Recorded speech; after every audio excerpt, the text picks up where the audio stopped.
The Street Fighter universe features all sorts of warriors that wield terrifying abilities. How about the psycho power wielding despot M. Bison, or the master of the dark Hado Akuma? As frightening as these fighters are, many believe that there is another combatant within the world of Street Fighter who is more powerful than both of these men. As the thumbnail of this video suggests, I am of course talking about Oro, a character in the game who is said to be over 140 years old, who has even mastered the secrets of immortality itself. Not only that, but the granddaddy of all Street Fighters is said to be so strong that he fights using only one of his arms in order to give opponents some sort of chance in battle. So join me today as we try and learn everything there is to know about this mysterious martial artist, taking an in-depth look at each of this strange old man's appearances over the years. So with all of that said, hello ladies and gentlemen, Big Daddy Top Hat here. This is the story of Oro, Street Fighter's most powerful warrior. Yeah. To begin today's tale, we need to head back to 1997 to the release of Street Fighter 3 New Generation. As the subtitle of the game suggests, this one would introduce us to a cast of mostly new characters, with only the iconic Ryu and Ken returning from previous games from the series. At the time, in general, people were a bit weirded out by this one, which was partially down to many of the fighters' unwieldy designs. Sure, Street Fighter 2 had Blanka and stretchy Dal Sim, but they were nothing compared to oddities like Gil and Necro. Perhaps the strangest of the entire new generation was Oro, a grotesque looking martial artist who would fight in an unconventional manner with one arm bound behind his back. This was all a lot to take in for long-term fans of the series, so what inspired Capcom to come up with such a design in the first place? Well, let's explore. Street Fighter 3 New Generation producer Tomoshi Sadamoto, in an interview with Capcom's official website in the past, has told us that the original idea for Oro was inspired by Brazilian Jiu-Jitsu practitioner Helio Gracie. Gracie practiced martial arts well into old age, not dying until he was 95 years old. In 1997, the year New Generation saw release, Black Belt magazine would name Gracie Man of the Year, with many considering him the godfather of Brazilian Jiu-Jitsu. In one encounter, Gracie received a broken arm during a bout but refused to tap out, presenting a further element of this man's illustrious career that would influence his Street Fighter counterpart.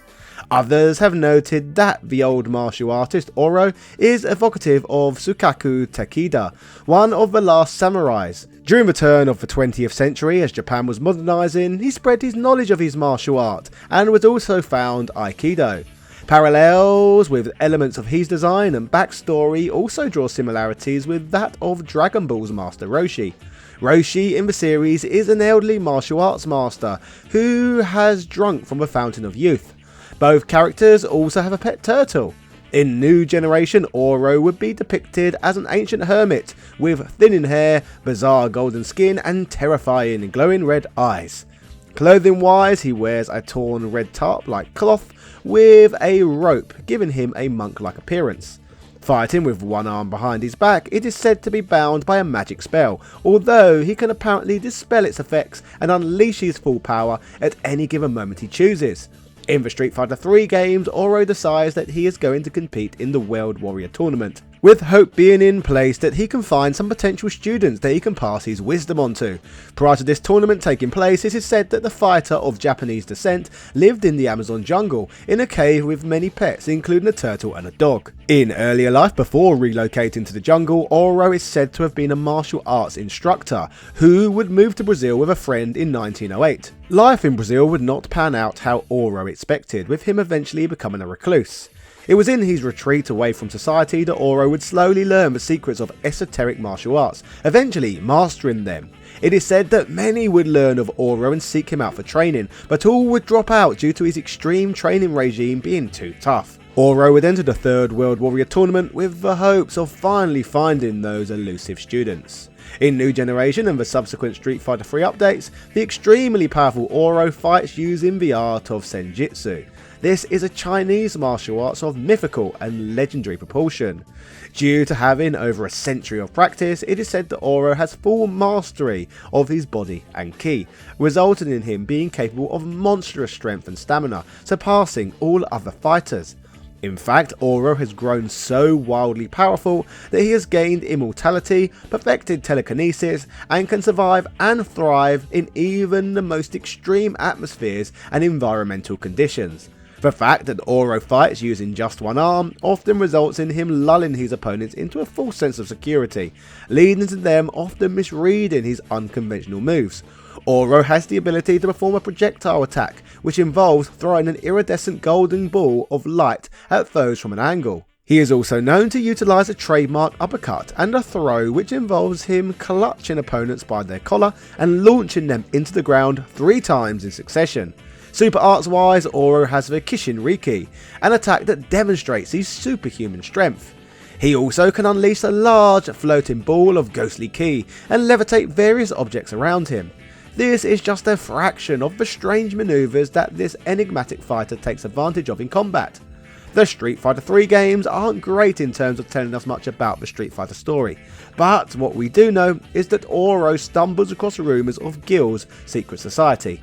If you play through New Generation as Oro and defeat Gil, Oro ponders that nobody has enough guts to learn from a true master like himself, but notes that the only one who has a true passion for fighting is the kid with the headband, with on-screen graphics further indicating that he is thinking about Ryu. The scene then shows Oro riding atop a commercial airline flight looking for Ryu, with him stating, "I will teach Ryu how to fight all over again," and that if Ryu relearns, he can become good.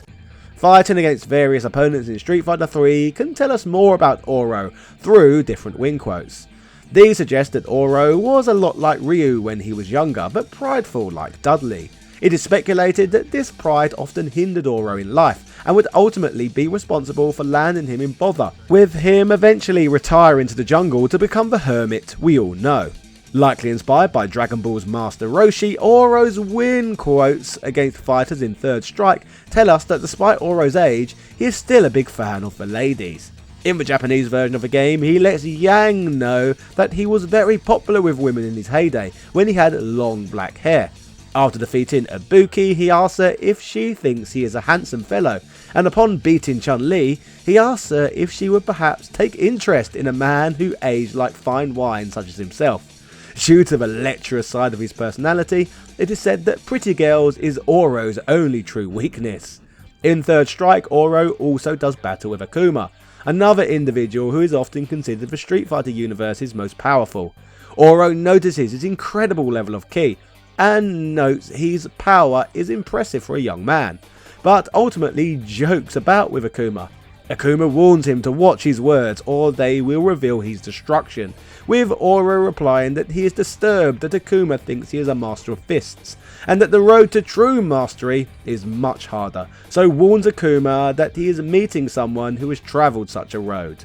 Oro earns Akuma's respect, but since Oro is said to not have a great memory at his age, they may have met in the past anyway.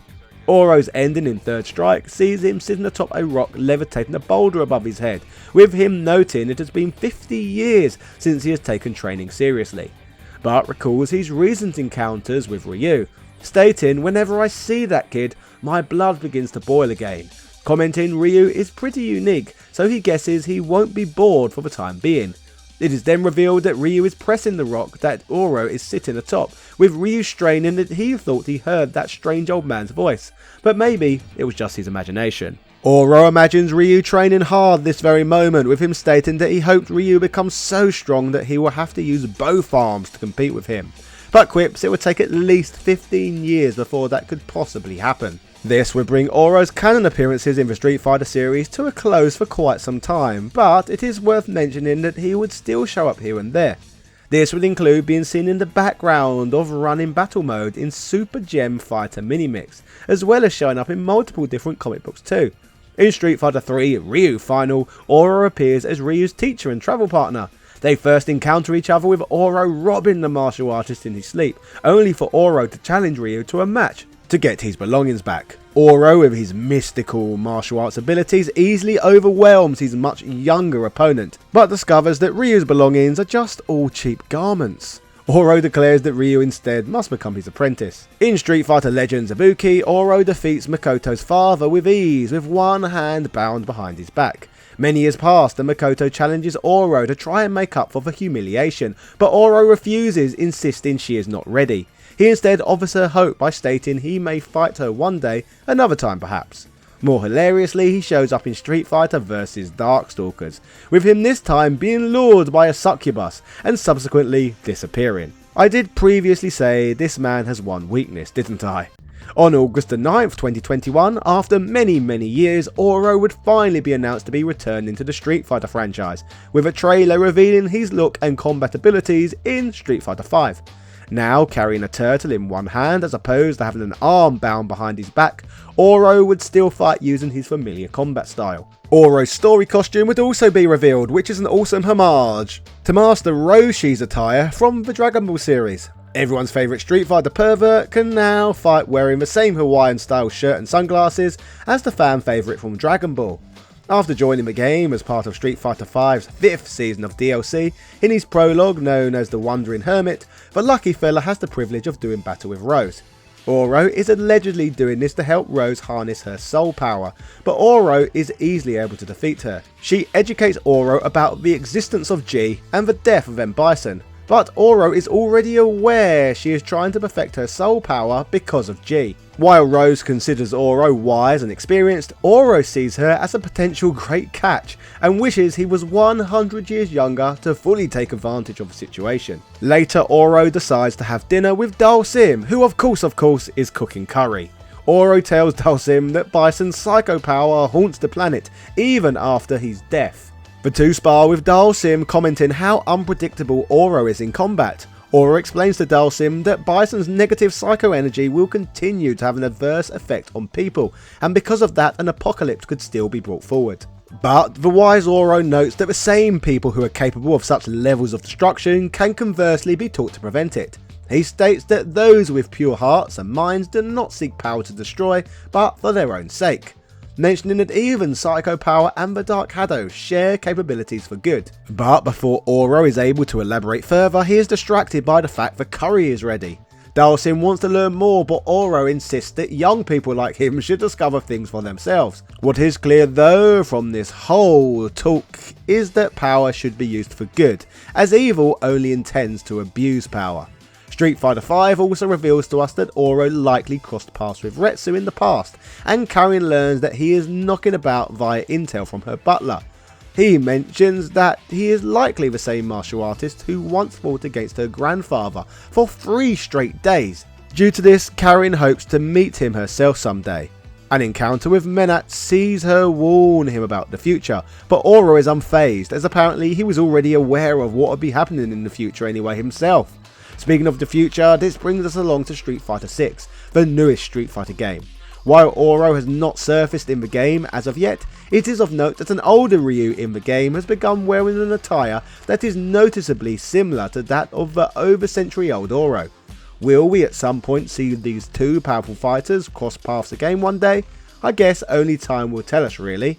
Maybe one day Oro will get that dream match he desires, where he will have to use both arms. So ladies and gentlemen, that was the story of Oro, Street Fighter's most powerful combatant. If you enjoyed this one, make sure you hit that subscribe button, then why not check out my deep dive on the fall of Grandmasters. Yeah, cheerio.